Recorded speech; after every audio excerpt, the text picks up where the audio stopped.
And so, Ta-Nehisi Coates' time on the Star-Spangled Man has come to a close with Captain America issue number 30. Can Steve defeat the Red Skull, or is this a battle he's just not equipped to win anymore? Well, let's hop in together and find out, shall we? So this final issue is actually structured in an interesting way, mainly because it tracks two stories concurrently. The first involves Cynthia Schmidt, daughter of the Red Skull, who Alexa Lukin, the de facto big bad of this whole series, had taken under her wing in hopes of making her the heir to everything Lukin had tried to accomplish with the Daughters of Liberty originally. Alexa saw a great deal of magical potential in Sin, but also saw her as a kindred spirit, a woman living in the shadow of a much more powerful man who could ultimately be usurped. After all, the Skull had built a new legion of followers by selling Hydra ideals to the weak, directionless, and angry American masses, but when you deal in that kind of thing, you really can't trust anyone but family. So when the time is right, Sin was always meant to topple her father and take these new legions of followers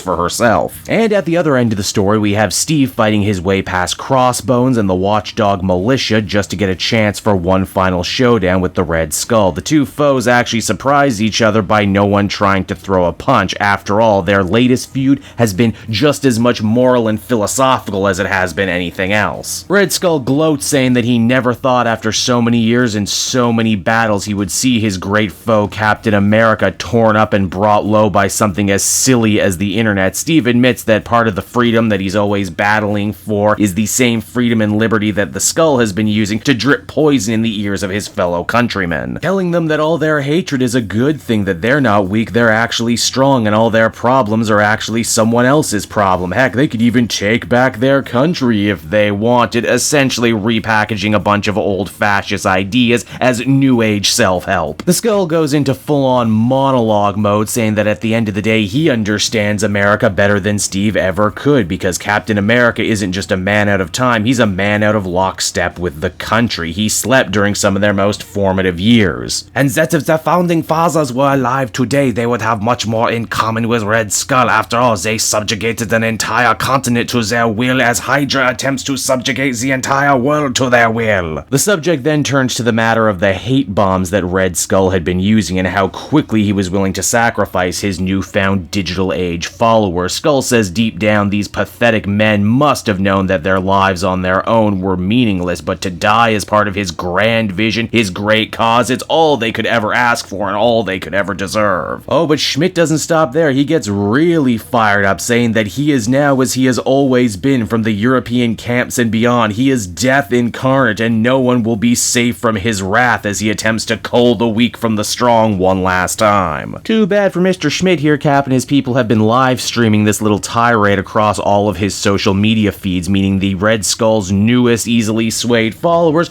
just heard how little he actually cares about them and how he plans to kill them all if that's what it takes. Now I know what you're probably thinking, and I was thinking it too. Isn't this way too simple a resolution for a problem this complicated? And realistically speaking, haven't we seen this in the real world many times over the last 4 to 5 years, where a bad guy gets caught saying something horrible and then nothing bad actually ends up happening to them? Well, Coates is smart enough to realize this and meets the criticism head on. The good guys defeat Red Skull today. Enough of his cult disband, meaning he can't use them as fodder for his hate bombs or to repower his cosmic cube, a plotline that kinda seemingly got dropped by the wayside here in the final issue. But that doesn't mean everyone stopped worshipping the Red Skull. In fact, those who stayed behind have redoubled their efforts, sunken cost fallacy and all that. Captain America is sad he couldn't save more people, but he knows now that Steve can't let the fight for justice always be about him, when it should be about the shield and about the dream and about higher ideals. If Steve keeps letting things get personal, villains all over the world are going to try and use this same tactic the Skull used against him to win their own battles down the line. As far as saving his fellow Americans from radicalization, something that hits me has actually been the major unifying theme of this entire Coates run. Sharon, Bucky, and the rest don't really have an answer. In fact, they reference this very famous Paul Noth cartoon. It's not that some people are beyond saving, it's just that some people desperately need something to believe in, even if it's clearly evil, even if they need to sacrifice themselves on the altar to feel whole, to feel strong, to feel part of something bigger than themselves. And maybe once Captain America can solve that problem, well, maybe he won't need to fight as hard as a superhero anymore. And with that done and out of the way, we still need to address a couple hanging plot threads, mainly who killed Alexa Lukin. Turns out it was actually the Foreigner. Yeah, remember when he was part of this story? He killed Alexa on the orders of of the Kingpin and blamed it all on Scourge. Honestly, this scene feels the most like a rewrite given the months-long delay. You'll remember US Agent was actually working with the new Lady Scourge,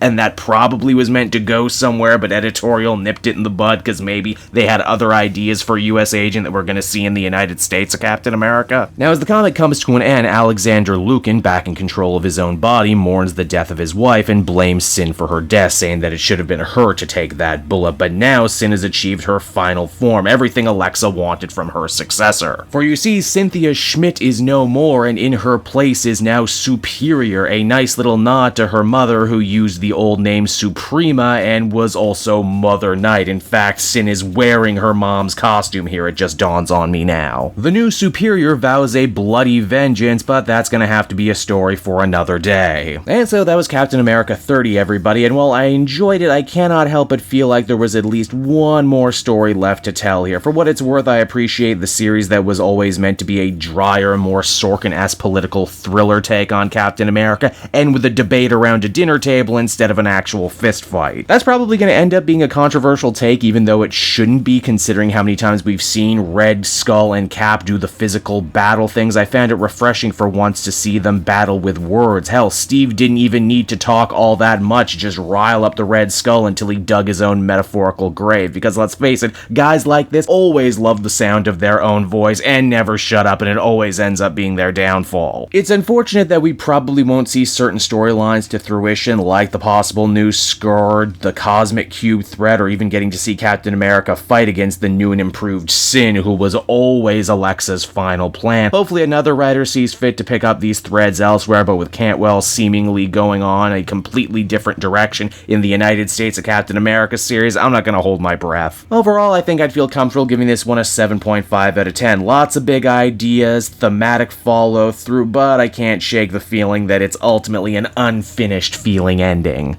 Hey there everyone, it's your old pal Cape Joel again, thanking you so much for watching to the end of the video. I hope you enjoyed it, and if you did, why not check out my Amazon link down in the description. Yes, that's right, the Cape Joel channel officially has its own Amazon storefront now. You can pick up a comic or anything else for that matter, and if you did, you'd really be helping me and the channel. So with that out of the way everyone, I will see you again next time. Bye-bye.